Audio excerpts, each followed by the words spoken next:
festival and you can do things with other people.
Greetings, everybody. This is your Fleet Commander, Steve Parley. Tonight we are joined with uh, Aaron Davies, Chris Chicken Sandwich, Eve Zellick, John Hardy, Richard Steele.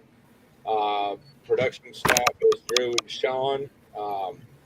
And we have two special guests, which I'm going to let introduce themselves so I don't butcher their names. Christina or Chris, which one of you all want to go first? Sure, I'll go first. I am Kur of House Lunkij. I am the current commander of the Klingon Assault Group. I'm also a director for the Klingon Language Institute.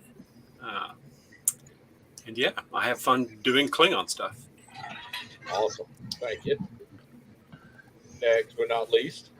Chishre of House Lunkij. I am the Dark Moon Fleet Commander of the Klingon Assault Group and unofficially the Games Chancellor. Welcome. Thank you, everybody. John, you look kind of tired over there. I'm sure you've been up all day and night as normal. Yeah, I've been. John, what time is it? 4:05. Listen, so this man here, okay, for you people that don't know this guy, we call him the vampire because he's up all day, all night, never misses a show, and he's always watching. The man never sleeps. Hi, Jim. He's probably one of our most dedicated viewers.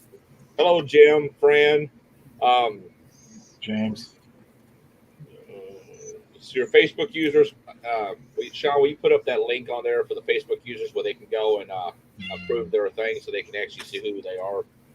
Yeah, let me find it. You don't have that? Let's see. It's here somewhere. Does somebody have a kitty that's crying? Should be the I one. do. No, it's She's not. right down here just telling me that she wants treats. Will you please give the kitty some treats? I can't. They're upstairs. Oh. I'll I tell you, have to Aaron, leave and go up there and get some. And she knows that very well. Why am I? Aaron, if you came down here for an event, you would love it. We work with the Klingons. Oh my god. I'll almost, no offense to the Klingons, I'm a little disappointed because I thought you were going to be like, I have like 6 cats. And I was, was like, we're prepared for you to tell me how many cats you have. No, I think his wife would probably kick him out with the cats. Oh, I'm all about I was it. going to say, I have 6 cats. That was a good guess. Do you? Yes. What are their I have a- names? What are their names? There's Musashi, there's Belle, there's Buddy, there's Floof, there's Gandalf, and there's Squigs. Yep, 6 cats. Did any of them come with the names that they have? Well, the floofy one is, I was just handed treats, so I can give her treats. She is a giant bowl of floof, so yeah, she kind of came with that name. Gandalf is grey and doesn't let anybody pass, so she kind of came with that name. Everybody that's viewing, if you go to facebook.com/StreamYard, and it will approve approve your settings, and you could actually be seen.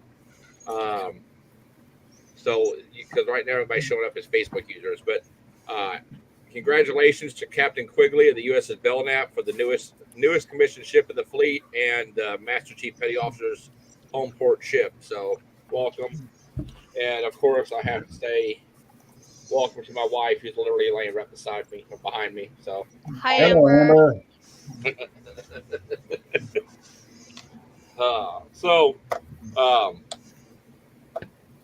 Tell us, what idea did you have, Drew, about the event for Bartow next year? The reason why you wanted me to come down?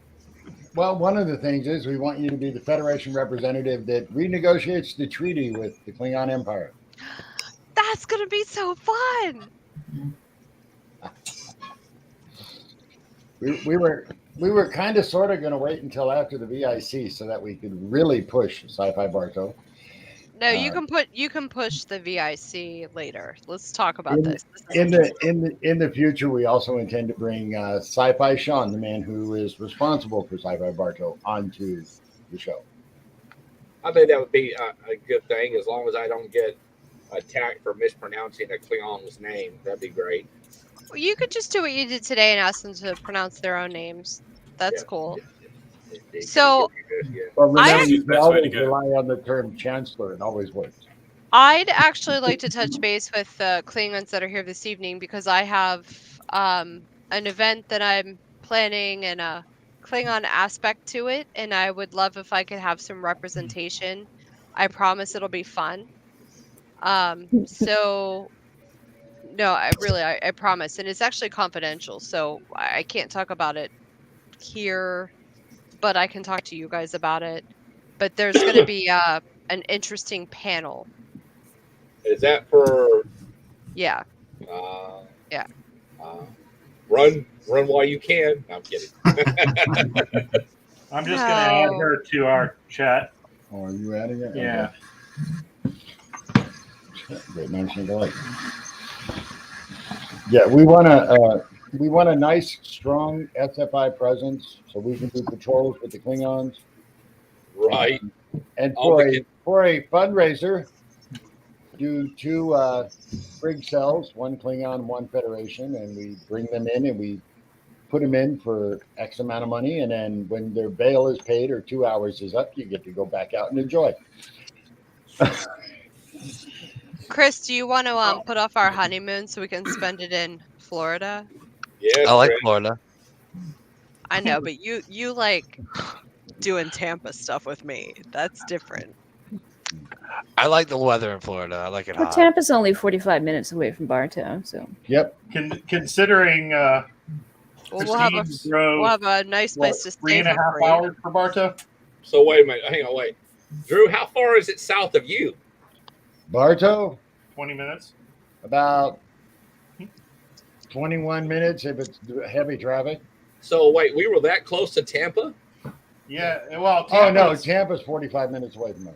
I love Tampa. Why Barely the an hell hour did we away. go to Tampa while we were down there? I don't know. Why didn't you guys go to Tampa? Well, how far away from Basically, Steve, Orlando is Bartow? You've got Orlando on one side of us, just north of us, northeast of us, and you've got Tampa southwest of us, but they're the same distance in either direction. Chris, Okay, we could just stay with my uncle instead of Nisi. So the people that don't know, Drew's daughter Victoria is very infatuated with me. She just loves me to death. I don't know why. But I don't either. I know exactly. I'm a horrible person. But Water, bad. for The her worst. birthday, we surprised her by driving from West Kentucky. My wife drove from West Kentucky all the way down to Winter Haven, Florida, overnight to make her for her birthday party. And I thought she was going to have a massive heart attack when she seen me That's get out of the cool. car. Yeah, so did I. Hi, She couldn't Charlotte. even talk. Charlotte, you're a real person now. Congratulations, Charlotte. Welcome to the real land of people. And if you're not showing up in chat like this person, I don't know who your name is. So we're Right. just going to, hey, welcome Facebook user. You can go to facebook.com/StreamYard and okay it, and it will actually post your name Oh, so we look. can talk to you. Hi, Facebook user. But so one of the things Tori did this year was she competed in the pageant, and as a Klingon, and Christine and the group from the Dark Moon Fleet all went and supported her around the stage and had a great role play on stage. Yes. Are you comfortable sharing those photos because they're really, really good? Yeah. I I just know don't you know. sent them to me earlier, and I just love them. And who took those? Because they did a really whoever took the photos did a really good job. Those ones I took. You should be a photographer, sir. Oh, not even Chris- close. Christine, No, can you no, but send show me these the pictures. They're group really good. picture? Because I can't find it. What? Have a good night, Jim. Can you send me the group picture of the Klingons from Bartow, because I can't find the post? Okay. Let me see if I can find it.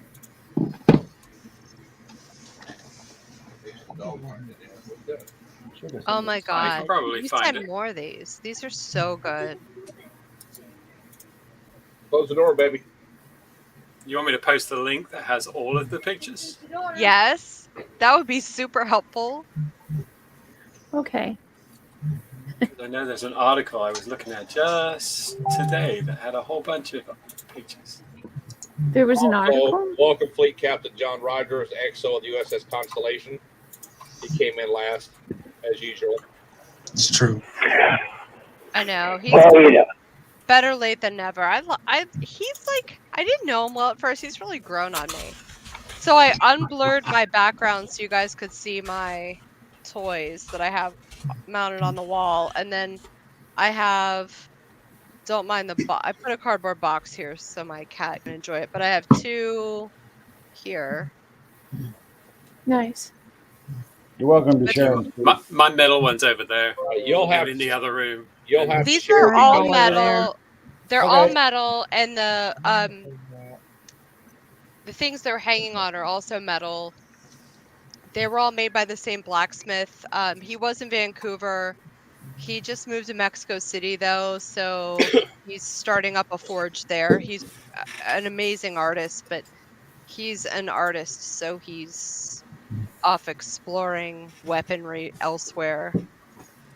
So it's kind of a dark age of getting really, really good quality stuff. But these things are sharp. Like, I think Chris was here and I was worried that there was something going on outside, and I gave him one as a weapon because you could kill someone with them. They're fantastic. Oh my God, those pictures are so good.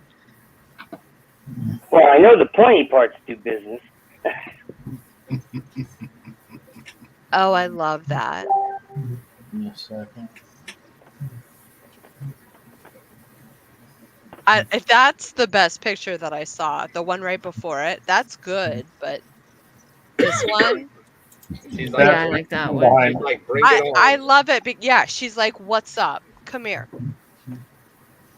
Come on with your bad self. Right? Let's see. Come on. It's taking a moment to load. It's okay. If you scroll Oh, down, wow. there's a bunch. A little bit further. There we go. Hit the gallery. There's tons. Yeah, there's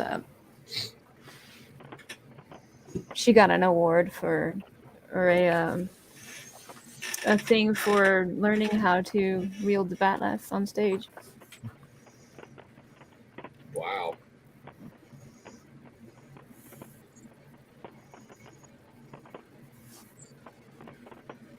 I believe I took that picture.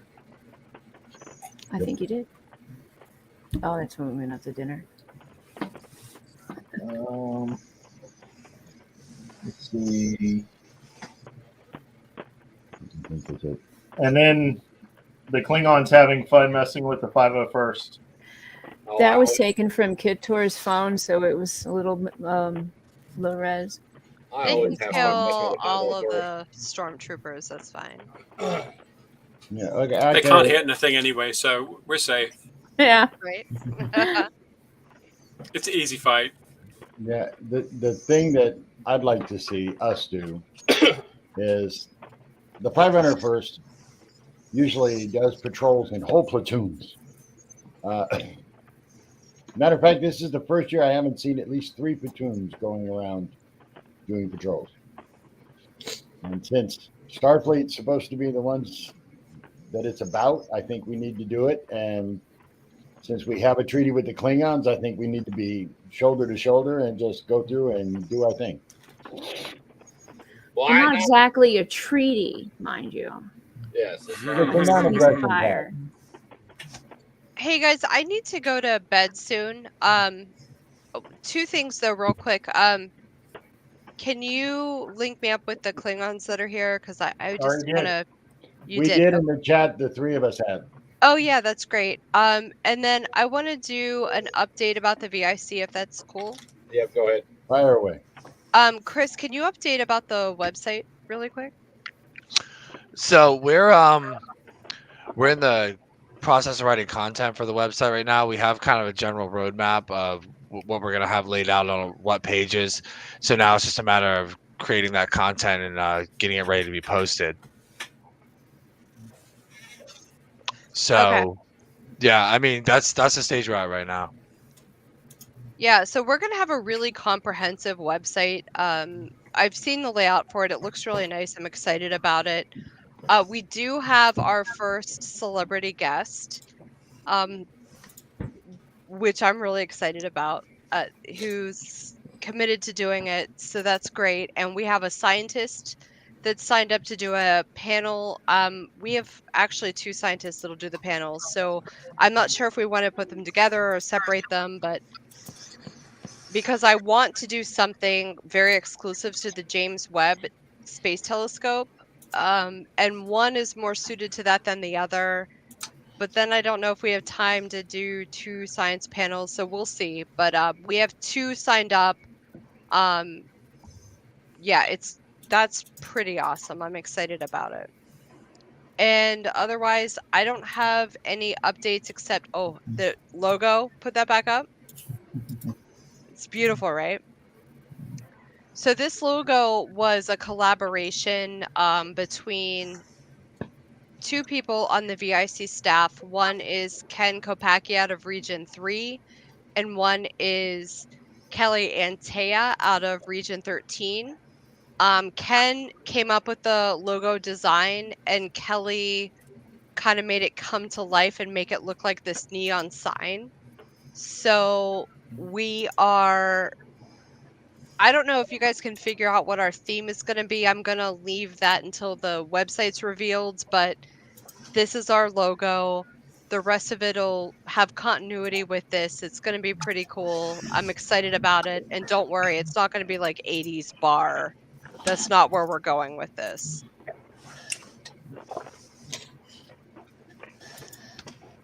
We're working right now. Actually, Kelly is on animating that. Yeah.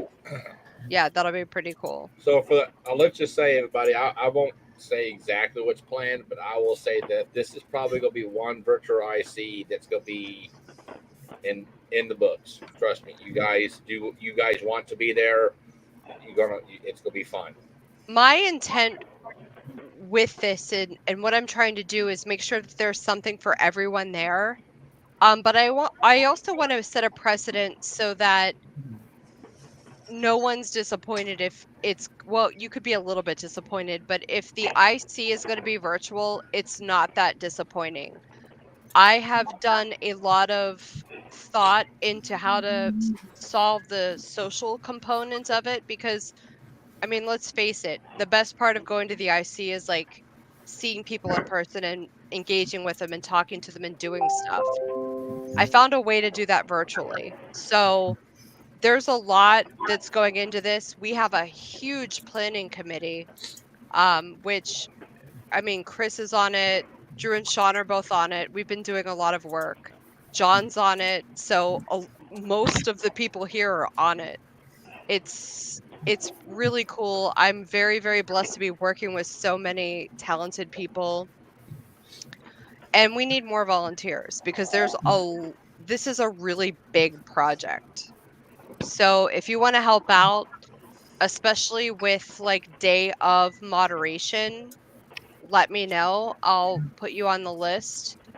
We're also open to people being on the IC stuff just to help out with ideas because that's a big part of it. We have a Discord server where we just bounce ideas off of each other and see what sticks and what doesn't.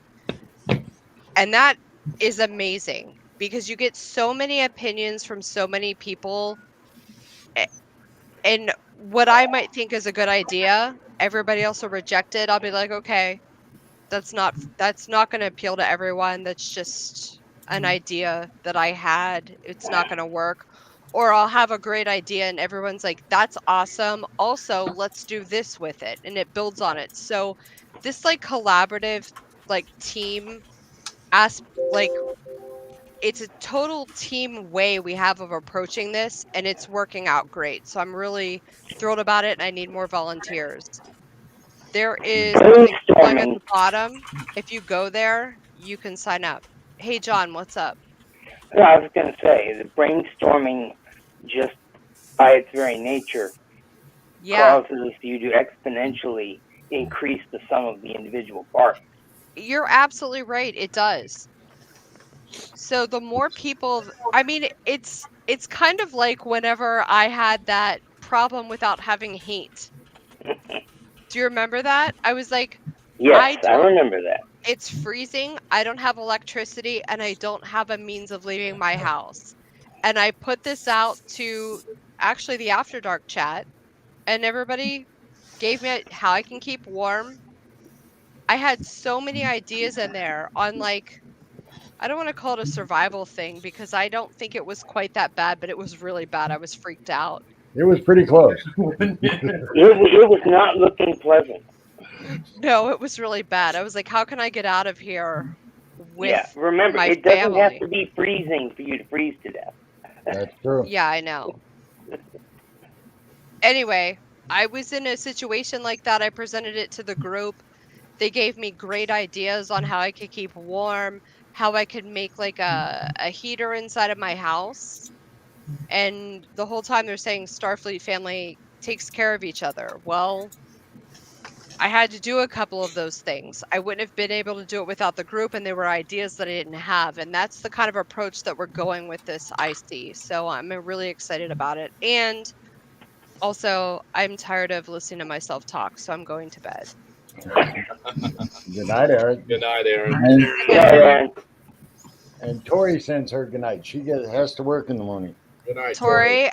Tori, I loved Good night, Tori. looking at those photos. And I'm really glad I got to see you when you were getting dressed because it was really cool. So, update on the patches is they are being done, and I expect to see the artwork probably in the next few days. The coins are in. I will be shipping them to the new quartermaster next week. So.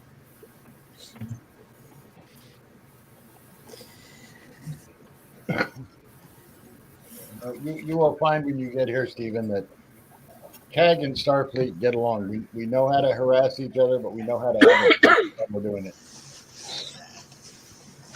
it. Well, unfortunately, I will not be able to stay all night tonight. I actually have my daughter for the first time in a month. So, Give her a hug for us. I will. I wanted to come on and say hi to everybody. Hope everybody's doing well.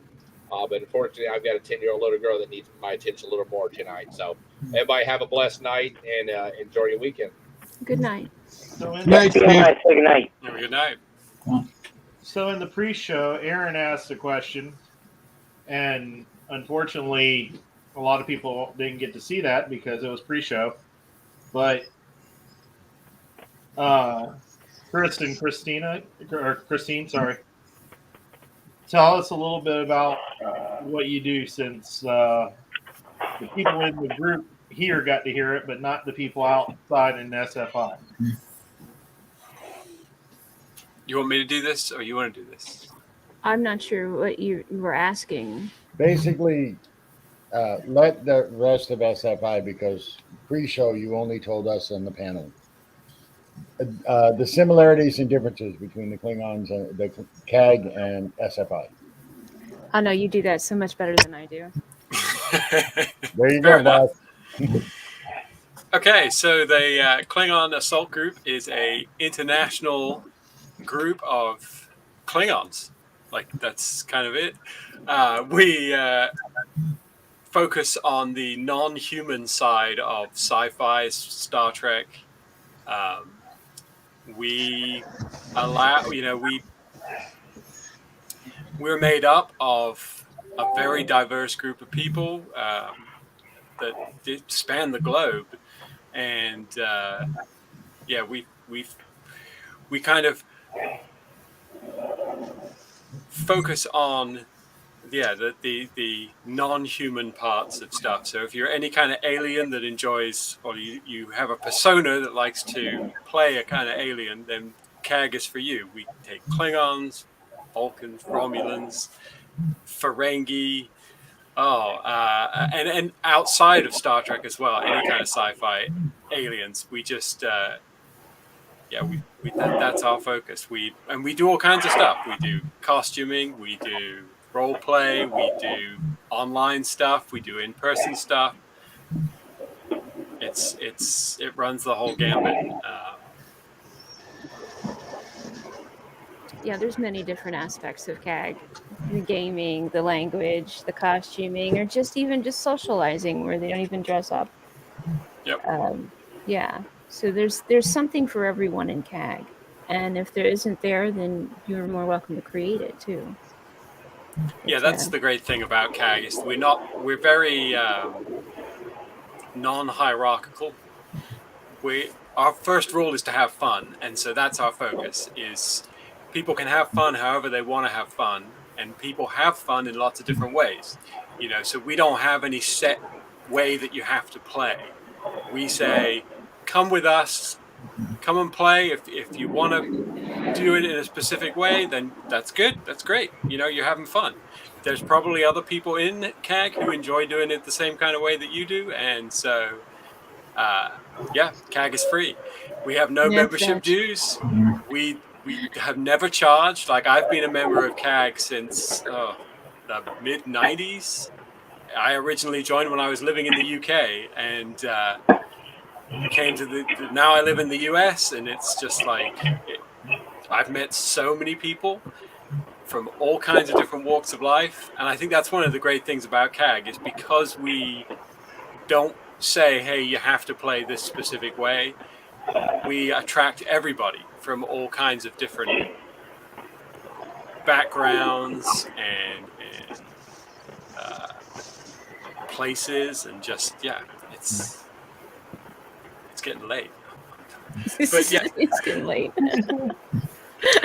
I did my spiel already, and now they wanted me to do it again. It's kind of difficult to do that twice in a row. But so CAG is about having fun, and that's kind of some people like to do what we're doing right now. They like to put in a forehead. They like to get attacked by cats. You never know what's going to happen. And so, that to me, that's one of the big differences is that we don't have a specific thing that you have to do. We don't have a strong hierarchy that kind of tells you have to do this, you have to follow these kind of rules. We have 5 rules, and that's it. Have fun. I always got to look them up to make sure I don't get them in the wrong order. Make no treaties. Yeah, well, that's number like 3 or 4. You're skipping ahead. Sorry. That's okay. So yeah, we have fun. No live steal. So we try and avoid. There's been incidents at conventions where people have been wandering around with a bat left that's sharp, and you get you poke someone with that. That's a bad idea. Don't do that. Don't embarrass CAG. You can do whatever you like, just don't embarrass us. Don't dress up as a Klingon and break the law. That's not a good idea. Make no treaties, and that's kind of one of our big ones. Is each ship can do whatever they want to do. They don't have to. They can't make any agreements that affect the entire club, and no one group of people within the club can make any kind of agreement that affects everybody else, because everybody's free to do what they want to do. And even if me as the leader of CAG make an agreement, people can go, I don't want to do that. I don't want to follow that. That's fine. They can always say no, and that's kind of the great thing about CAG. Is that's a hidden rule. You can always say no. You don't have to do this. I've been in other clubs where they kind of are like they have a strong hierarchy, and the leader goes, "Oh, you got to do this." People go, "Oh, I don't want to do that, but I'm going to do it." No, in CAG, you can just go, "No, I don't want to do that." And then the last rule is that the guy. Guys. Okay, you have a good night. And then the last rule is just that. It's my birthday weekend. I'm bowing out, man. Happy birthday. Happy birthday. Happy birthday. Take care. Happy birthday. Yeah, and then the last rule is that only the guy in charge can make rules, and no one has actually made any new rules since the guy who founded the club made the 5 rules at the beginning. So that's pretty good. We've not added any new rules in I don't know. Don't step on the keyboard. 30 years. Yeah, don't step on the keyboard. It's always bad. I know that Things problem. happen. Yeah. Yeah. Well, we would like you to know you guys are welcome on any broadcast. Well, Thank you. We enjoy working with CAG, especially here. So, of course, I have a soft spot for Klingons myself, being the Marine honor is first. So, Yeah. that's why I belong to both. And that's another thing. I know there's clubs out there that are like, you can't join another club. That doesn't make any sense to me. People want to be in a dozen different fan clubs, then that's cool. People like different stuff. Yeah, there's 30 different shows you can be a fan of. So. Exactly. That's sci-fi. And that's the thing. We have Klingons who like Doctor Who. We have Klingons that like Star Wars. We have Klingons that like Babylon 5. That's a good show. And so we have people who they'll blend all these different sci-fis and their different interests together, and they'll, make that their version of CAG. And that's kind of to me, it's great to see the creativity that can come out of people. Absolutely. And that to me is that's what it's all about. It's meeting all these different people and seeing what they can make out of it. And CAG is a club where you can do that. Yeah, see, that person looks like a very strange Homer Simpson. That's very odd. Okay. It's okay. He's lost weight. This is his old photo. Okay. I Yeah, see. that's before he went through Marine Corps Basic. Now he's trim and fit. So my favorite thing is when the Mandalorian came by at Sci-Fi Bartow and kept coming by at Sci-Fi Bartow and there was more Mandalorians than I think exist in all of Star Wars. There. They would point their guns at me with the rifle in my hand, and I'd just look at them and say, I've got a shield.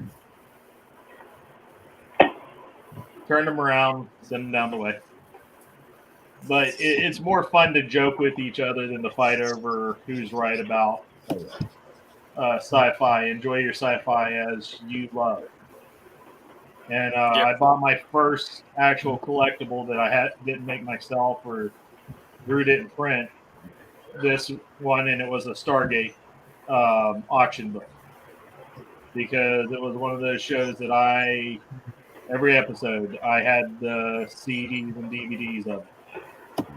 So to me, I love Star Trek, Star Wars, and all of them. But what I like about seeing the CAG group and from last year and this year is y'all tend to group up, have fun, and as Christine described it, it's like herding kittens, because next thing you know, everybody is dispersed. I did say that. It's like herding cats. They're doing their own thing, and then all of a sudden they come back together. Most groups are like that. Just break out the chocolate and they'll all come running. The treats come out and they're like, oh, okay, we're back now. That's why I didn't want to do the stage thing this year, because it was our first year really coming back in force. So I kind of didn't want to do the stage thing. Next year we're doing that though. Is when you get them, they'll be all together 15 minutes before you have to go do something, and then when it's time, they're all gone. But even just a simple picture. I'm going to take a picture of you guys in 15 minutes. It here. Took us 30 minutes to get the picture. Yep, that's true of all groups. We used to have a event just north of Cincinnati called the Klingon Year Games, and we'd have that. It would be like, okay, in 30 minutes we're going to take the photo. Everybody get to this spot, and you go there and everybody's there, and you're like, okay, great, and then you turn around and they've all gone, and you're just like, but you haven't taken the photo yet. Why didn't? Where's your chance? Well, yeah, it's like on the stage this year when Tori was asked a question about how Klingons are known to be rough and gruff, and how do you tell them that someone's getting on your nerves? She just growled. Well, when she growled, he says, "Oh, is that the best you got?" Another member of the CAG tossed a Mechlik up to her. She picked it up. She just went, rah! And it's like, okay, I guess that's it. So it was just the teamwork, I thought, was incredible. Kim helped her out with that one. I remember that. Yeah. That was phenomenal. That was perfectly timed too. But like I said, I enjoy that, and it was one of those things of then you do your award ceremony right there. For those that came out, and it's one of those things, y'all make it an event no matter where you're going. That was Jorn. Yeah, that was Jorn's idea. He did that right out in the open. That was pretty good. Mm-hmm. Yes, that was phenomenal. And since then, with some of the things we're planning to do, I have been contacted 15 million times, and I can be contacted 15 million more. I have great friends in CAG. I'm kind of speaking for Starfleet as far as Bartow is concerned, it seems. I was kind of elected here to do it, so. You were voluntold. I know how this works. Great. I was voluntold by 4 ships. And voluntold by popular opinion. That's like what they. Well, that's like, they say step forward and everybody else steps back and you're left. Yeah, I think everyone else went on shore leave to Risa. But it's like, okay, fine. And I called John, and the next thing I know, we were planning this, and how do we lay this out, and how do we do this, and how do we lay that out? Such incredible speed at putting things together. I was literally shocked and pleased because I don't feel I'm in it alone. Drew, was it your idea? Because that does it too. No. Yeah. Okay. I just checking because I know my idea was a virtual brigade and regional conference, and guess who got to be the coordinator and in charge? Someone else said, "Oh, we need to do this next year because of Star Trek." I said that would really be nice. They're like, "Oh, go ahead, make it happen." No. Yeah, never speak up. Never tell your idea if you don't want to do it. Because as soon as you say, "Hey, I think we should do," it's like, "Oh, okay, great. You just volunteered to do that, right?" Oh, that reminds me. So, that reminds me. CAGCon is coming. Did I say something? Yeah. CAGCon is coming up, and I wanted to, just put out that invite for everyone to show up or watch it on Twitch or join the Discord channel and be a part of the convention. Cool. We have a lot of good things coming. Cool. When is that again? That is June 3rd to the 5th. Starts Friday at 7 a.m. Or 7 a.m. Oh my God. 7 p.m. No, not a.m. 7 p.m. on Friday. Eastern Standard Time. Or Eastern Standard Time. Daylight Time at that point? It would be daylight just time. Eastern. Any time in the Eastern, that's when it is. It's 7. So I don't even worry about daylight anything right now. Well, there's 2 places where you have to make the distinction. True, yeah. But anyway, you can if you're not already a part of the Discord channel, you can or the Discord server, you can be a part of that. That link will be out, and or just watch the CAG Twitch channel because Buster the Destroyer will be streaming that for us. We also have the Klingon Pop Warrior singing her concert on Saturday night.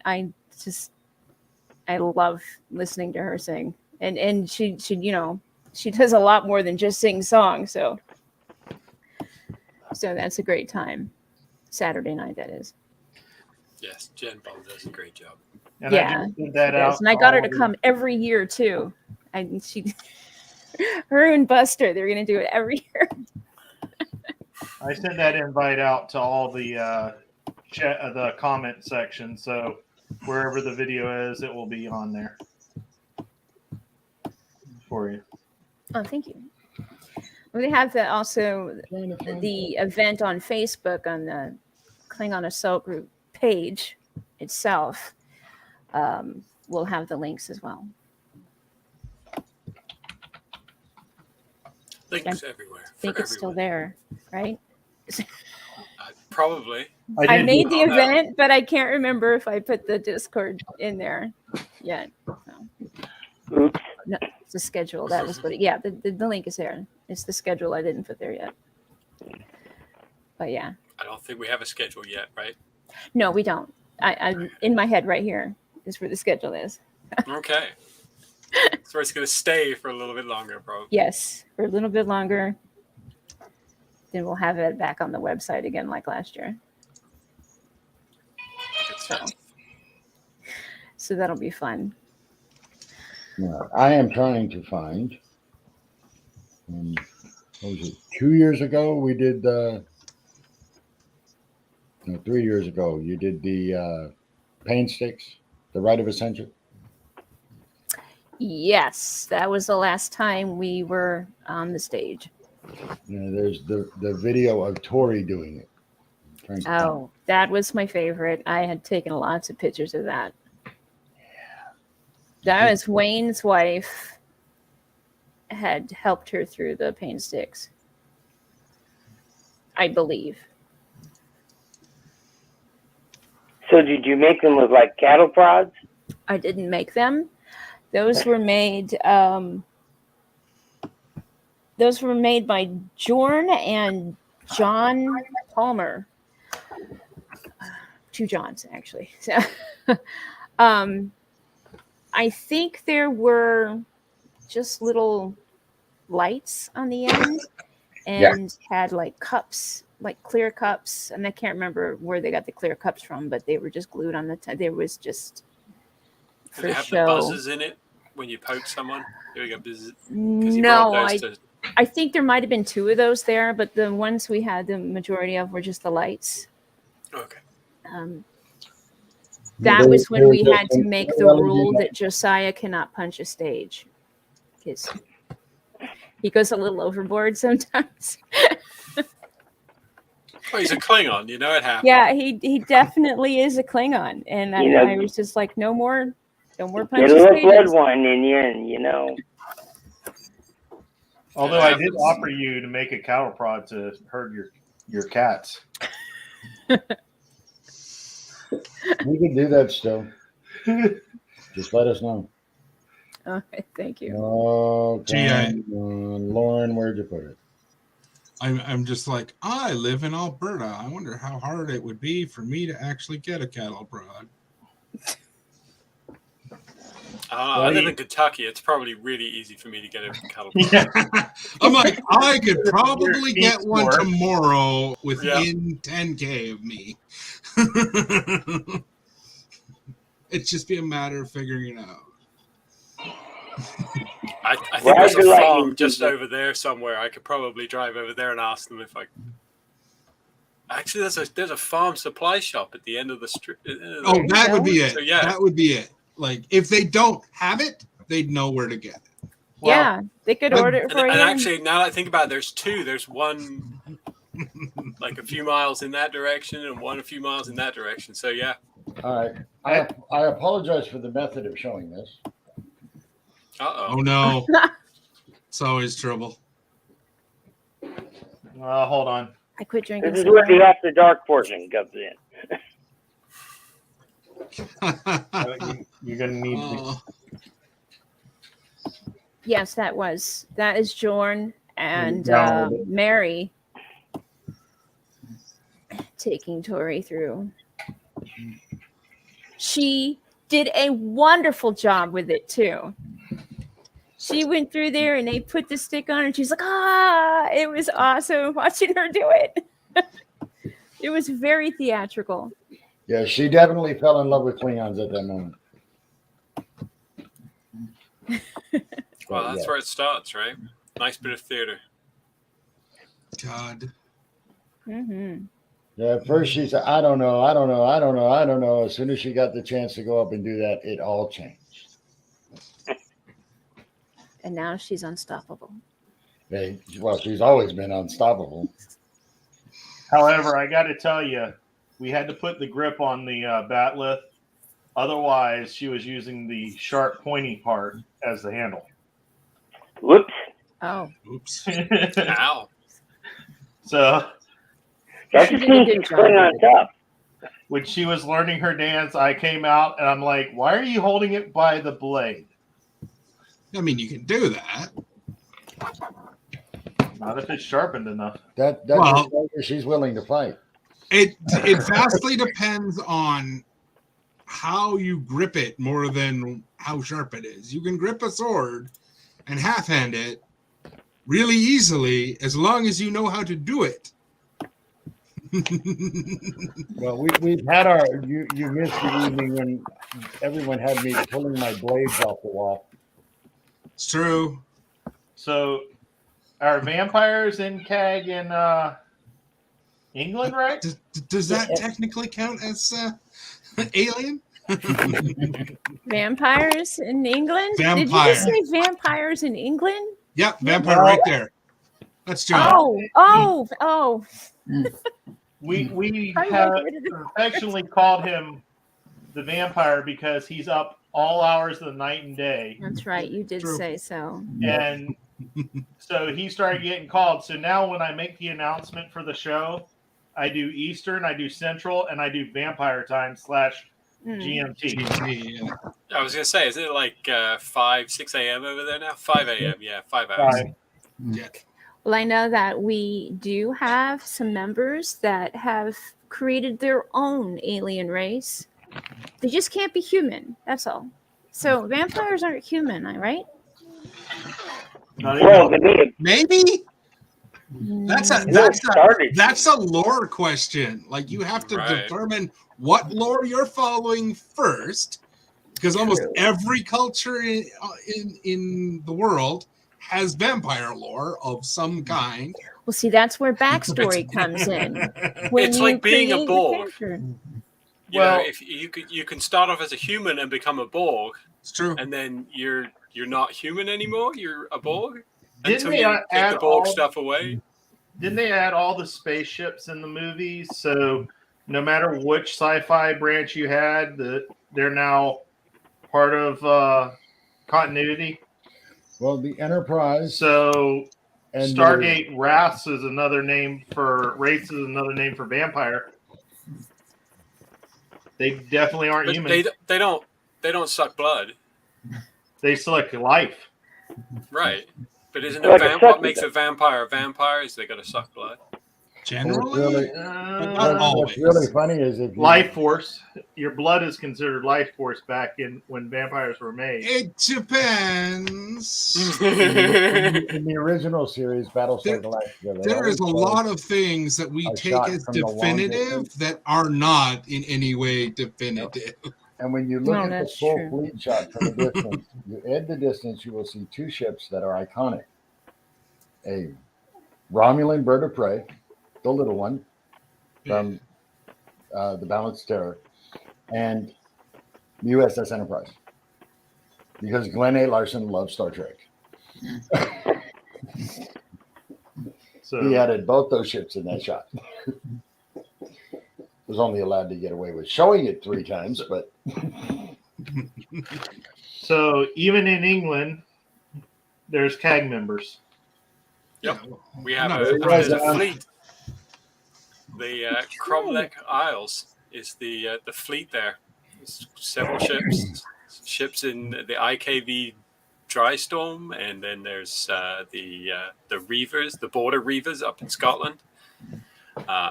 I think there's another one that's just being formed. So yeah, we have multiple ships in the UK. And I believe they're working on a ship in Ireland as well. I should get a hold of Brian. And then we have members throughout Europe. We have a ship in Japan. We have a ship in Germany. We have a ship in Iceland. I can't imagine why you could sell Klingons in Japan. Not at all. That'd be like saying you couldn't sell Klingons to Scots. We have I've Klingons got a in bladed weapon, Brazil. alcohol, and war. Yep. What Scotsman could resist that? Well, it's like being Irish. All over the place. Ireland's a land of sad love songs and happy wars. So sad And love strong songs drinks. happy And wars. so they like being Klingons. Yeah, well, that's all they have, right? Because you have to wash down the half beetle with strong drink because there's nothing else.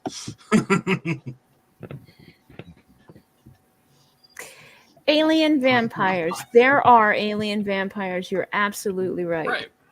If an alien gets bitten by a vampire, then they become a vampire, and they have all their blood drained. It depends on what. Well, the first alien mythos you go vampire with. I ever ran into was on Buck Rogers. Yep. I have that That's in right. my head. Life Force. No, Fran, I don't. That was a bad sci-fi movie.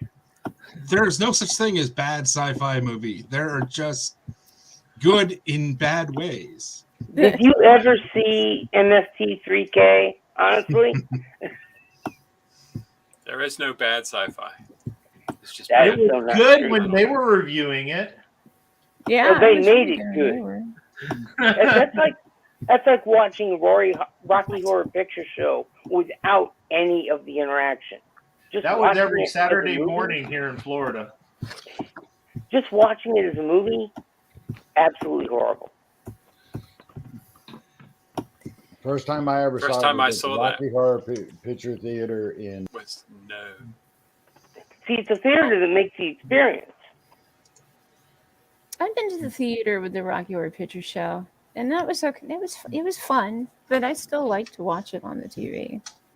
Right. It's just different. Yeah, I'm just yelling at the screen by myself. Well, yeah, but Right, the first time Why are I you watched it was throwing with a toast handful of at it? people. Yeah. Imagine taking a Rocky version and just sitting them in your living room and just playing the DVD and not telling them anything about what goes on with it. You don't sing Horrible like I movie. do? That was the first time. That's how I first watched it. Is someone said, "Hey, you should watch this Rocky Horror thing," and I was like, "What are you talking about?" And they put it on, and I was like, "Well, it was a VHS, not a DVD." Right. But, Oh yeah. and I was just like, "Is that Meatloaf?"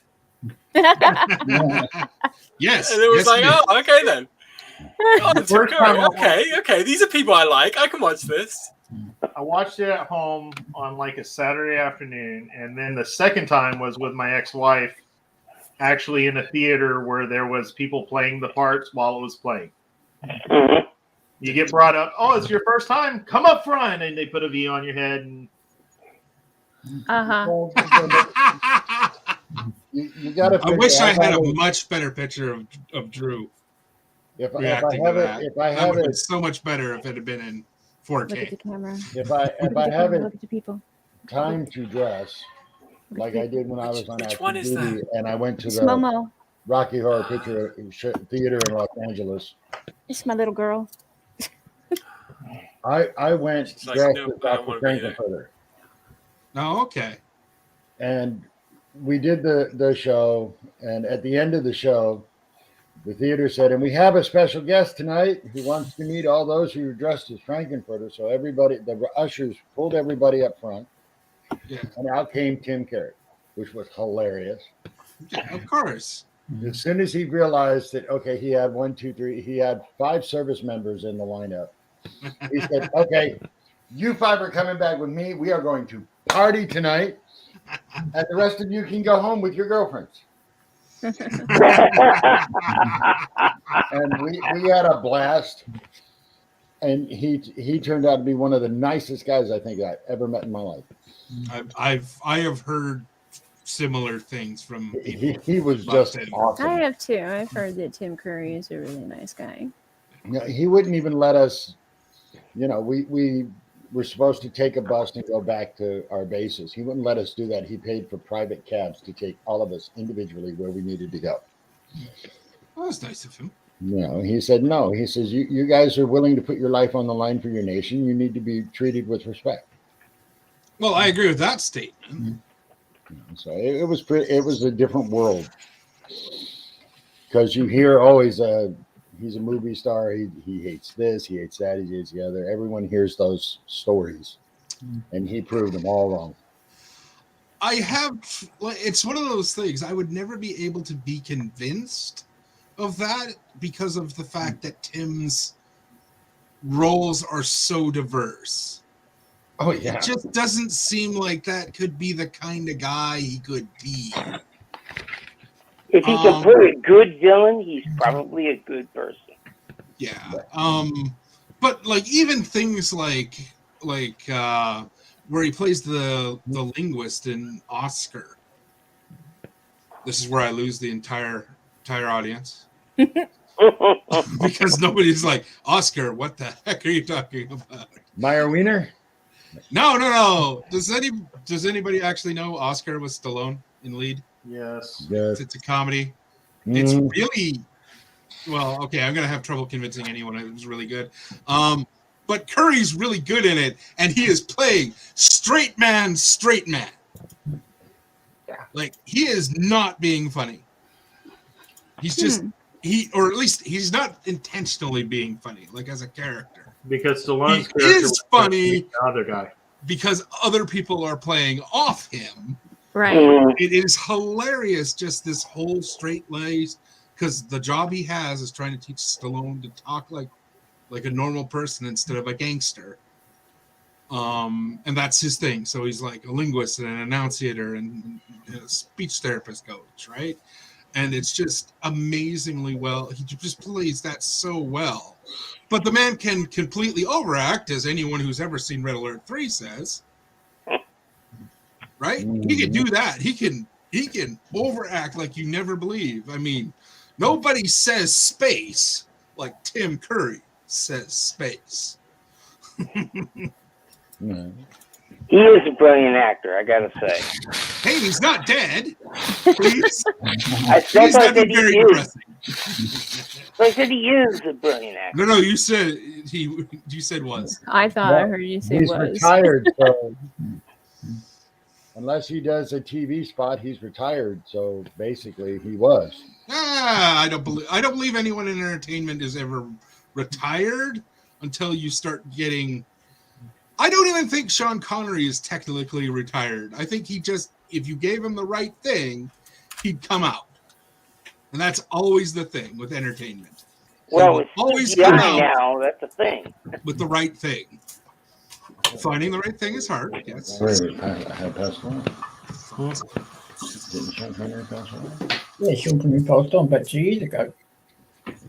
Speaking of immortals, they brought Carrie Fisher back from the dead, so why not?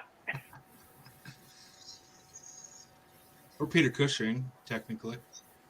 Him too. Yeah, I mean, they did a bad job when you think about it. by the way, Hey, Richard, Yo, what did I do wrong? unless he's a vampire, October 31st, 2021, Sean Connery passed away. Oh, So, thanks. no, he was an incredible actor. Yeah, Really? Did I miss that? How did I miss that? Oh, good. I'm not the only one. Yeah. That's what I said. Yeah, we can bring him back. It's fine. in October there was like 30 people died all at once. Yeah, I Yeah. think 2020, this last few years just really sucked with going on. Oh, it's terrible. Yes, they did. Yes, they Oh, did. yeah. That's- Well, I mean, the golden age of cinema is going away really quickly. Yeah. Well, we didn't really have a chance to get together. We were closed up, Oh. rolled up. I thought it went away when they decided to Between make Iron Eagle years. 5.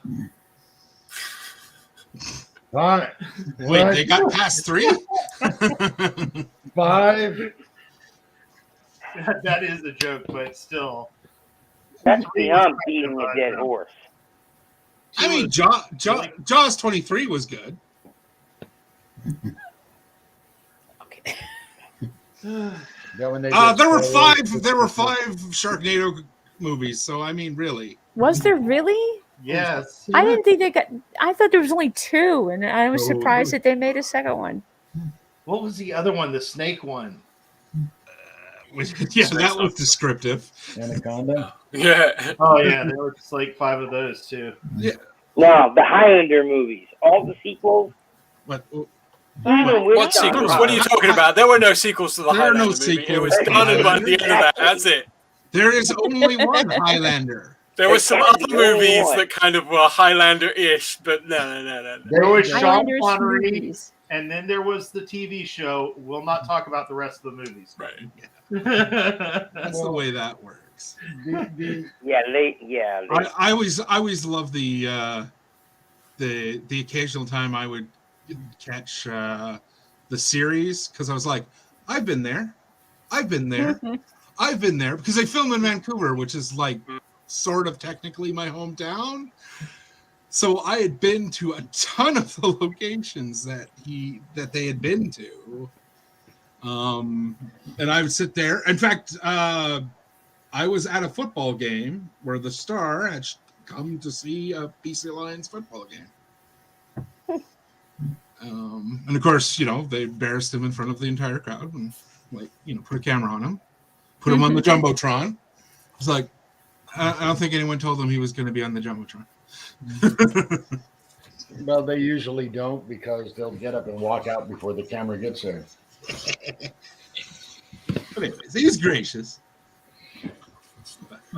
Yeah, I remember my days when I was in college. I learned that about a lot of the people in entertainment. If they go to a public place and someone points a camera in their direction, they usually run. It's like, I'm not in this business for this.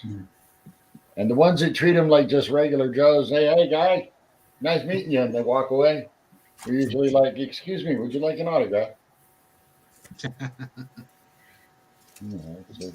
So the other series that I ignore most of the remakes or whatever is Karate Kid. There's Karate Kid 1, 2, and then Cobra Kai. We're going to ignore the other two. Yeah, but the next Karate Kid. More properly, the next Karate Kid should be called the Kung Fu Kid. The next Karate Kid with Hilary Swank should have been a different name and would have been a movie of its own standard. Oh yeah, I think it would be. It was a good film. It's just it didn't belong in that name. Which one? The next Karate Kid with Hilary Swank. Yeah. It was a good film, but it's like, why did you put it there? Trying to play off name recognition is all it was. Well, I mean, that explains most of the casting for the Abrams Star Trek, too. Oh, yeah. I mean, except for Carl. Carl's just good. But the rest of it's just sort of like... So did you hear there's a petition to decide Discovery is not canon? Well, yeah, but that's petition number 3. You're putting a petition out for that? No, this that's lady petition put 3 out for for that. everything. 8 signatures. How many? 8? Because You got 8 it's so signatures. violent and it doesn't go. I'm like, did you just watch the first episode and not watch the next part of the series? Well, I mean, look, because what you mentioned, the first season, after that, it all changed. But I think they should just have a petition that says the original series isn't canon, and then everything else works. It's fine then at that point. Yeah. It solves everything. Right, that solves everything, because then it's just like, okay, we don't have to worry about these cardboard box sets and stuff. Hey, it's all good. Going to college for cinematography and having to go to the studios, going to Paramount, I love. No, this is the gentleman who said he wasn't a photographer. I got to work with Gene Roddenberry and with George Lucas and a couple others. And the one thing I remember, Roddenberry, when he found out he was a Star Trek fan, he says, I want you to remember something. Never get stuck in what they call canon. I said, I don't understand. He said, if it's in your mind and it fits how you see Star Trek, it's canon. I said, how do you figure? He said, it's fiction. Yeah. And B, fiction automatically is open to personal interpretation. Well, that's a smart creator, because we have a great deal of trouble with some creators and not understanding the fact that, there's headcanon is a thing, has a label, and it's very important to some people, and some people it's not. And everything is interpretation, because I know that I have watched a lot of various kinds of media and people commenting on various kinds of media, and I happen to technically be a trained sociologist, so therefore I have studied media in sort of a facet that many people miss. And I'm sorry, everything may not be subjective. Media definitely is subjective. Yeah. Everybody is going to treat it differently depending on who you are, what social economic stance you come from, what ethnic stance you come from. You're going to view things that some people will consider to be super minor to be super major. And Star Trek has been decent, although occasionally run by people who, probably shouldn't run Star Trek. I'm talking about Rick, so I'm not actually pointing at the new stuff. I'm just... Yes, and by the way, cinematography, working with moving cameras, movie film, and working with a still are 5 entirely different things. I would agree with that as a whole concept, but I would also agree that they are still a related field. Mm-hmm. Not if you're just throwing the person at the screen. Yeah, but that's stunt work. That slightly sounds like different. the Klingon way to do things. Just throw people at a screen. There you Well- go. I don't like it. Just throw someone at the screen. As Don't it- worry as about it. I think he's crossed an event. In the filming of Logan's Run. Yes. Oh, wow, there's a blast from the past. Yeah, okay. Like, I wasn't alive yet. Keep going, though. How old are you? 45, so 76. Logan's so Run's you're 74, a isn't it? 74, 73? You're a kid. when we did that, and the class was out there doing that, they wanted a camera sitting on a ledge, and it never made it into the film, which really makes me mad, but it did make it into one of the director's cuts on VHS. They wanted the guy upstairs to throw the blaster to Michael York, and they couldn't fit the camera and the actor in the same spot because it was barely a foot by 18 inches, and the cameras were humongous. So, being that I was very, very skinny at the time, they stuck me in that little box, put the camera around to me, and then said, "Okay, put your hand through this sleeve," and they had my arm go out. It was one of the, I think, 41 shots that were actually filmed in the United States. I was like, "That's great. I'll never be seen." I don't think you had even my get moment of IMDb fame, and I credit blew for it. that. I mean, do you get IMDb credit for that? Nah. They don't credit the guy every time a starship gets shot and blows up for throwing the rocks in. That's true. Well, I remember today I was on Twitter. Yeah, that's a thing I do. And one of the questions that was asked on Twitter by a gentleman who I can't remember the name of because it wasn't the person I was getting it from, was about, and I offered it to the panel first before talking further about it. What series and why is not the most important, but the most important to you? That's a good question.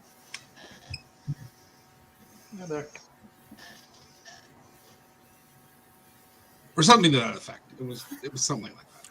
Like specific series or just like Yes, like, specific series in Star Trek. It is about specifically about Star Trek. TOS. Well, now I'm gonna have to look it up. Even as a kid, TOS was the first thing I For, watched. for me, it's TOS. Yeah, I'm only 43. Yeah, for me, it's the Next Generation. I don't have like that's what was on TV. Yeah, I when couldn't was even a decide. Well, they were If there hadn't been Next Generation, I wouldn't be sitting here right now having this conversation. They were still showing TOS as part of the Saturday morning, Saturday afternoon sci-fi hours. They also, I grew up at my grandparents' house, so they had all the older TV stations, and again, TOS was there, so I got to see TOS first. Now, sorry, 89, 88, 89, that's when Next Generation came, so, you know. 87, yeah. Yeah. 87. I remember that. Not for me. I was in the UK, so we got it like a couple of years later on the BBC, and it was just like they just showed it every single night. We had Star Trek Next Generation. That's what got me hooked. Oh, yeah. I had to wait a week to watch it. Yeah, there was no waiting for a week. It was just like bam, bam. Remember bam, the pilot came out? I was so excited because I'd watched the TOS reruns all the time, and then this new Star Trek show was coming out. I remember because I was like, "Dad, you gotta watch this." Now, I'd mind seen some you- of the movies, but the TOS I never really watched it that much because it just wasn't on TV when I watched TV. Like we So had my- one box and 4 channels. That's all it was. You know, it was like My first TV was also a 13-inch black and white TV. Did it have a little tuning knob? Yes.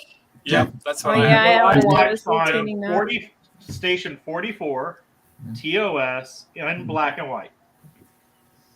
Yeah, I think for the premiere of Next Generation, I watched it on a 13-inch, but it was color because Dad got rid of, or the picture went wonky on the black and white he had up in his room, and then he replaced it with a 13-inch color. I watched it on one of those big box TVs that sat on the floor. It was in color, but it was a big box TV. Oh, I know what you mean. Did it have the It was a handles that big you had to like box. open the front of it and close it like that? No, it wasn't that fancy. I don't. It didn't. Oh, The hello. old cabinet style, right? Stop stepping on me. Yeah, console. When the first episode I ever watched back in '66, it was on my grandma's TV, and that thing I was surprised it worked. It was this massive cabinet, basically as big as my bar here, which is a little over 5 feet by 4.5 feet high, but the screen was like 7 inches. Yeah. I remember that. And it had 5 knobs you had to turn to get this station right on point. And Oh yeah, and there was on that TV there was a knob in the back you had to adjust to. well, that was for the linear, you know. Yeah, I mean, okay, so I'm the only one here who can sympathize with the idea of trying to get TOS on CBC off an aerial antenna. Excuse me? I had rabbit ears. Aerial antenna? I had foil. Okay, so rabbit ears work really well where the broadcaster is somewhere relatively close to you. I'm talking about a 10 or 12 foot tall antenna outside On the linked to the roof, thing. yeah. That's what TV was in the UK. It was just you had a little thing on top of the roof, and Grandma had. my dad would have to go up there every now and then and move it around because the signal would be crap. Like he's up on the roof trying to make it work. Oh, no. We had those kind of aerials until the early 80s.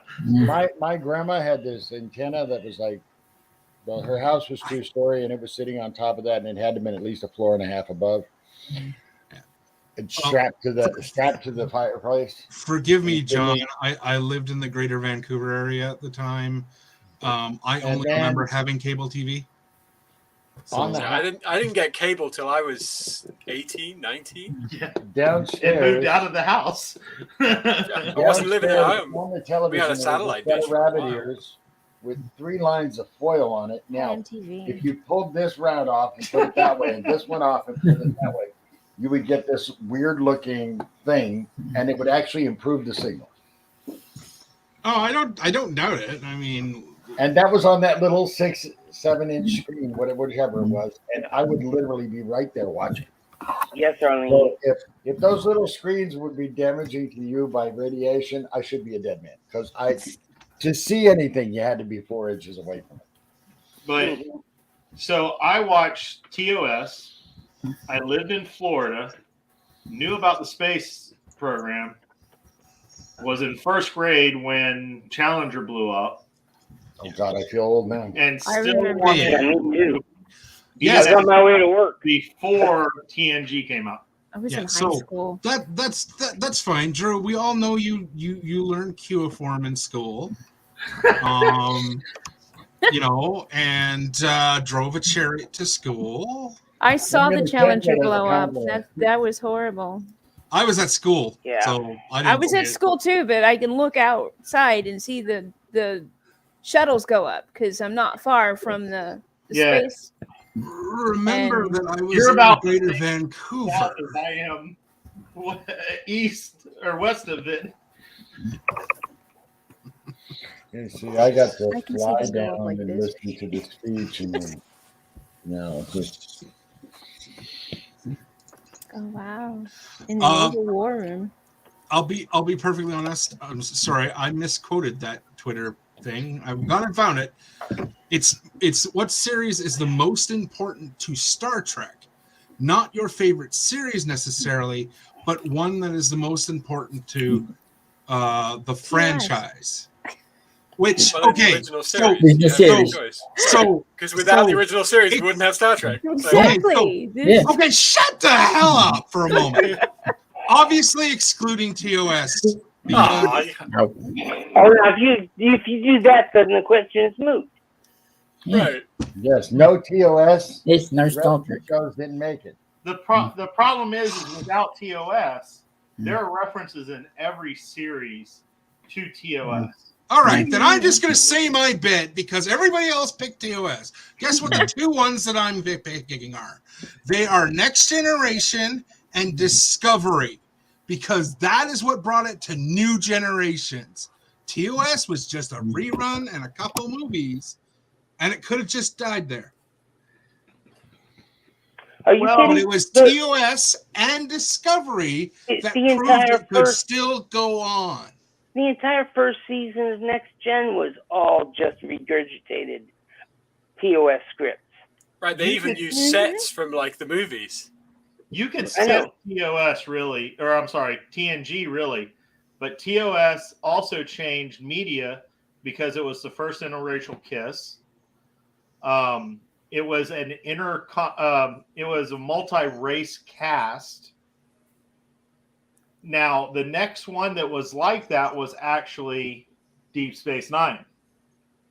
First, you wouldn't have had Deep Space Nine without TNG, is my point.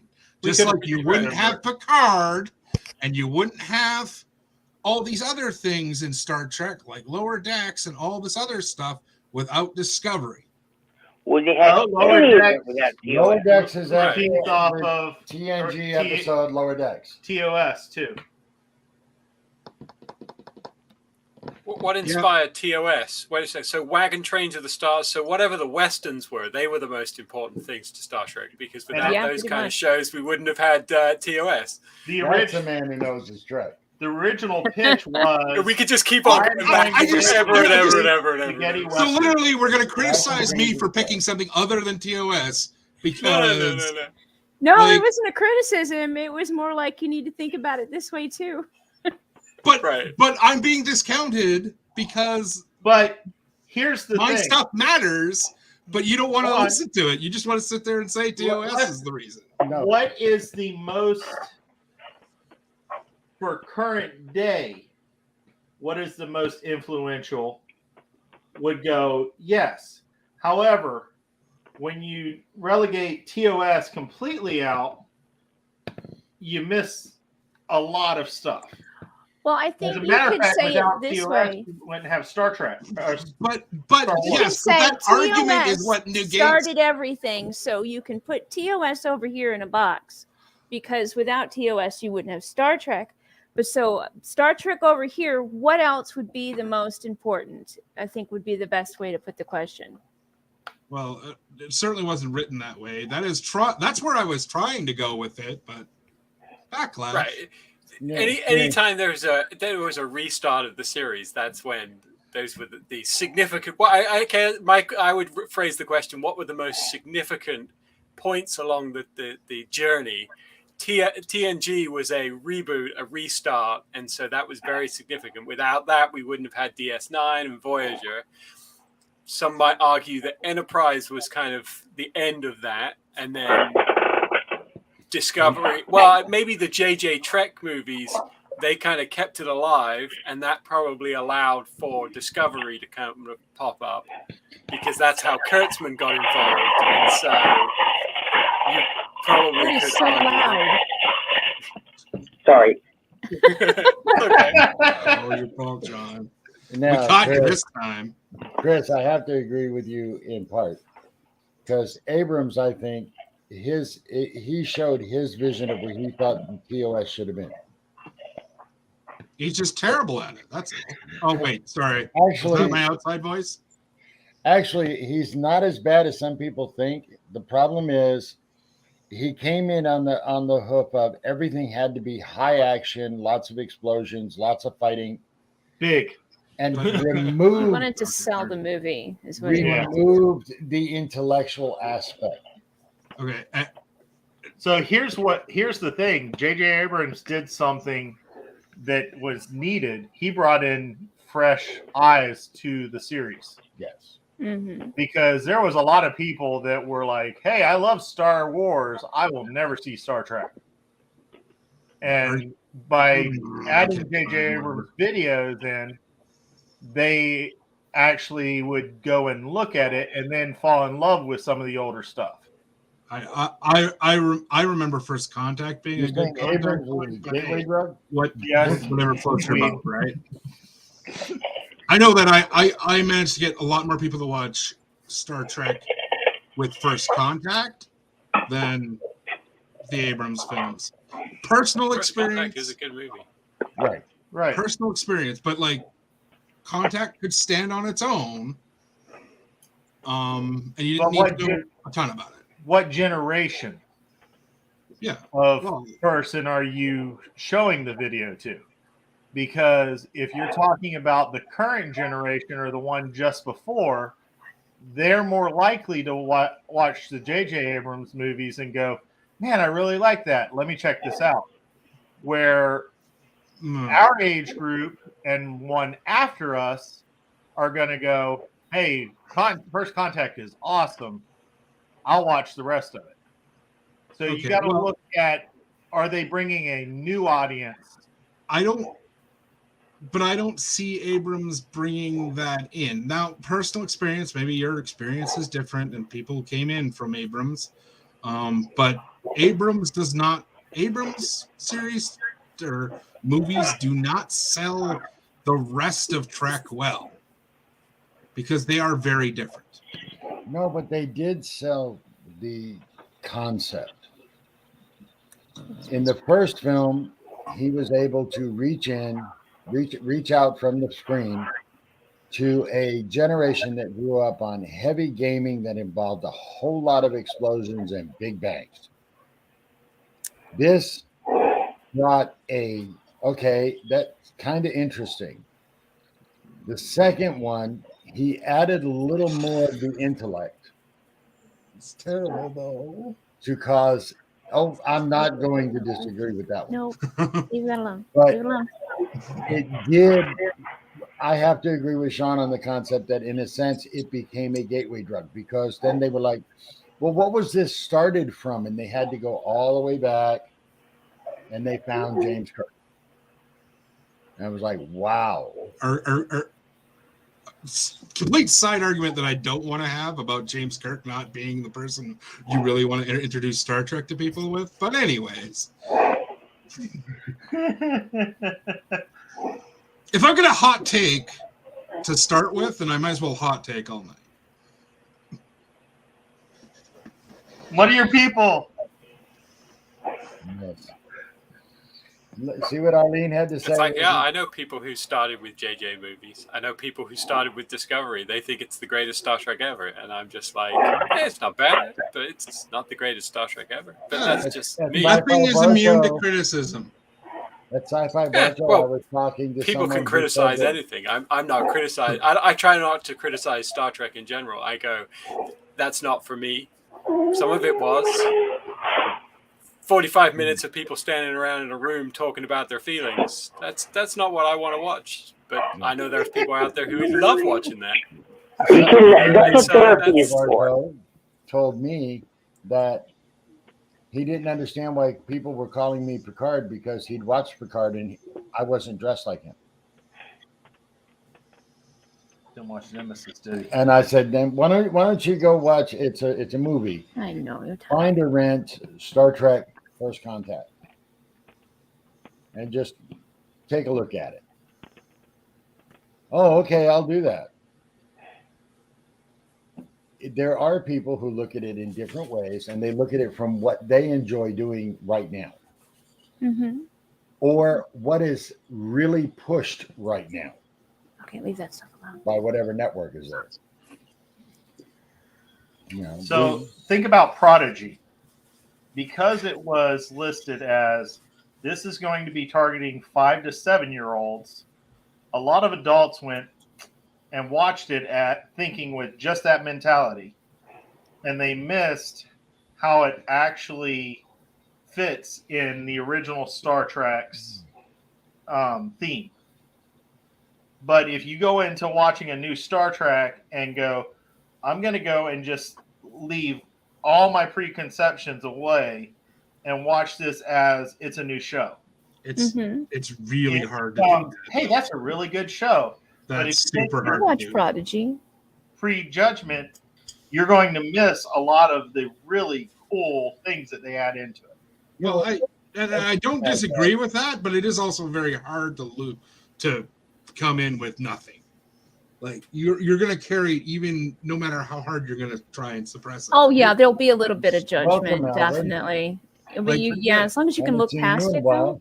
I've always had that challenge, and one of the challenges I have with Discovery, or however you want to phrase this diplomatically, one of the challenges I have with Discovery is there's been a lot of focus on Michael, and there's so many more interesting characters in Discovery that just get a tidbit here, a tidbit there. Oh, we're going to fill in this backstory because we're killing her today. Yeah, look at Tilly. No. Look at Tilly. They don't Now wait a really minute. kill her Tilly was getting more attention than Michael. Next thing you know, she's at the academy and no longer on the show except for as a visitor every now and then. And Michael's back up in the forefront. But Well, I mean, her Star Trek Discovery should have been called Star Trek Michael Burnham. I agree with There's an that, Academy John. show coming. Right. But they took her away from Discovery because she was taking She was upstaging airtime the main on character. the- And I think that's just because Mary Wiseman is such a fantastic actor. The problem, She is a good actress, yeah. Yes, she is. the one problem with Discovery is there are too many good characters. You have a Yeah, bridge Too many of good actors. 30 people Yeah. on I know. the show versus 5 on kids sleeping. Yeah, Sorry. no, I get it. 5 on TNG and 5 Yeah. on Yeah, TOS. and the some of the not the worst, but some of the big challenges for Discovery is that they keep introducing new characters, so they're not creating continuity in their own show of solving the problem. They just keep seeming to They're throw disturbing bits and the- pieces the on, and I'm like, storyline. I want to know about these other people. Yeah, they disturb the timeline. You can't build that relationship the other shows allowed. I see where Richard's going with that. Yeah, I mean, Stannis is great. The Navigator, whose name I forget, is like constantly somebody I want to learn more about, but I'm not Me, I always wanna learn getting about that books. meeting. The girl with the thing, the The implant, Yeah. they Yeah. actually fleshed her character out in the latest. Yeah, no, episode. I understand that. I'm sorry, I'm a season behind because reasons. Right. But like, yeah, and that's its own high crime. I understand. Yeah. I haven't watched the last few episodes. Yeah, I can't. I'm behind. I'm behind in Picard. But You know, what they Picard is really good. You need to watch that. they've done this. Season come out yet? They, First episode of the new season of Picard came Yeah, out. first episode of Picard came out. New season. It's really good. yeah, I Discovery. I highly the- recommend it. Okay, the second season you said, right? Yeah. The first Yeah, episode. okay. Right. I just lost time. the I one can't thing wait that to see what bothers me Strange about- New Worlds gives us. Oh yeah, I can't wait. to Well, see it. that's supposed to cater to the people who really like TOS, because it's going to be completely episodic. Yeah, So the one thing I don't like about Discovery is they started with this massive group of incredibly talented, energetic, Go after kitchen. attention getters. Hold on. I got one thing to say. He said Deep Space Nine was his big one, and Deep Space Nine was completely serialized. And then he doesn't like Discovery, which follows the Deep Space Nine serialization. Well, Deep Space Nine started off very episodic.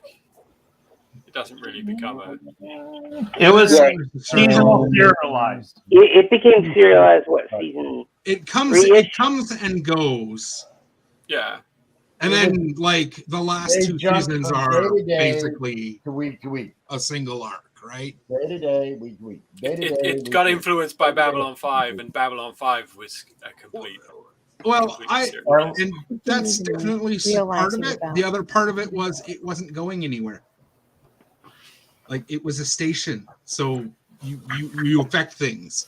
You can't do what all the ship shows have done, which is move on and not be there to the next week, right? So you started seeing them playing with that idea, like Right. But then they caved, and in comes the Defiant. yeah. But that was just Defiant didn't really go very many places, though. Yeah, I mean, they did introduce it, give it a little It bit. went all around Cardassian space. It went around the Gamma Quadrant a bit.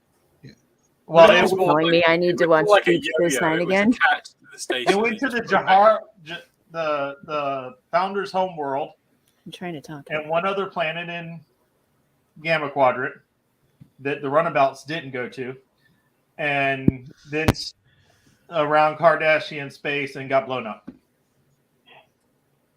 Then the Avenger or whatever the other one was came in, got renamed, got blown up. The Defiant They got another one and was they a renamed it. firecracker. Yeah. It was called the San Paulo for the 15 minutes it came into the show and then was renamed. It had its 15 minutes of fame. But yep. Just so you know, the second season of Picard, the first episode came out yesterday, so you're not behind. Okay. Well, yeah, I also Picard also is one of those shows that you need to rewatch because of the fact that you watched it so long ago. So I'm sort of counting that as part of the reason I was saying what I was saying. The nice thing about Picard is that it brings up what happened after TNG with a lot of the cast, which makes a lot of the books more considered canon because it's being seen on TV. Well, from what I've been told, because I play STO, which is Star Trek Online, several ships from Star Trek Online became canon. What Because platform do you use? I use PC. Really? SFI, Washington's Recon. Throw it in a chat message to me or a messenger message so that I can reference it later, because I know you've given it to me more than once, but I keep doing that thing where then I immediately forget it 5 minutes later. Sorry, Drew. That's all right. So now you're starting to feel age with the rest of them. Well, I'm not saying I'm not.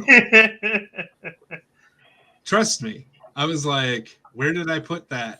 I was looking for the awards book today. I had to re-download it because I'm like, I downloaded this and put it somewhere, but I don't remember. Put it somewhere safe. Oh yeah, So somewhere even you super can't That's safe. the worst place to put something. Never put something somewhere safe because you'll never find it again. Exactly. That's the You way. got to put it on the pile of trash right beside your bed. But I have so many things that are in places that are safe. It's super safe. I don't know where it is. It's so safe that no one You find it 5 years later, and you're like, "Oh, that's where I put it." While You're you're not looking for something else. Yeah, you're looking right, for something. exactly. You're looking for something else, and you're like, "Oh, I found this thing that I could have used 10 years ago." Yeah, I know it's terrible, But, terrible and amusing at the same time. Just to say, I did kind of mess with you with the Discovery versus Deep Space Nine thing, because I do believe that the cast is too bloated. And that's part of the problem with the storytelling. You have to wait 4 episodes to get on the next storyline on the cast member. Like you said, they show them for 4 episodes later, you get them again. So I don't like waiting for that, but you know what? It's still Star Trek. And I'll take this over the 13 years of nothing. Oh yeah, no, Stop. I'd rather have some Star Trek than no Star Trek. A bad Star Trek is better than no Star Trek. Sure. But I'm not saying Discovery's bad. I'm just yeah. No, but I mean, I'll be perfectly honest. I have to admit that my pleasant surprise was Lower Decks. Lower Decks is I fantastic. really I love love Lower that. Decks. I really love the. I may not like what is his name? Balmer? The white guy? Yeah, I don't like the white guy. Main It's hilarious when you sit down and think about how I'm saying it. But yeah, I don't like the white guy. I like everybody else in cast. But I think he's supposed to be that kind of a little bit. I think don't it is like him just. I am fully Yeah, behind to the play idea off that of it's him, intentional. yeah. But yeah, I happen to like everybody else. Oh, yeah. Of the four main characters. So guys, we're gonna have to call it because it is almost 2 hours, and Drew has to get up to take Tori to work. I have to get up 2 hours before she does. So I understand. Like we said in the beginning, you're always welcome to join us. And I thank both of you for coming. Yes, definitely. yes, thank you. Thank you for joining us in our chaos. Thanks. I gotta say, I enjoyed playing around with the Klingons at Sci-Fi Bartow, and that sounded nasty. Hey. Yeah, that didn't come out right. Oh God, you didn't put up the 18. No, it totally came out right for this show and its title. Hold on. I know, right? I'll fix that. Hold on. Here. Let me fix that. Here you go. There you go. There we go. Okay, now we're fine. Now you can play around with the Klingons as much as you like. But it was a lot of fun, and I'm glad that you came on. Times were a little bit slow, but it's nice to get other people's perspective on things. Yes, because as you said, no two people want to do their sci-fi the same. So limiting their options is really not. It's not an option. Not wise. Infinite diversity and infinite combinations. Yeah, that's the name of the game. It always exactly. has Well, been, that's the goal anyway. Oh, you better not do that. Well, Sorry. all we have to do is embrace it and be the change. Yes, and as the Vulcans are so fond of saying, peace, long live and prosper. Peace and long life. Kapla. Yes. Of course. When I get my uniform, I'll make sure to invite you again, and I'll actually wear that one.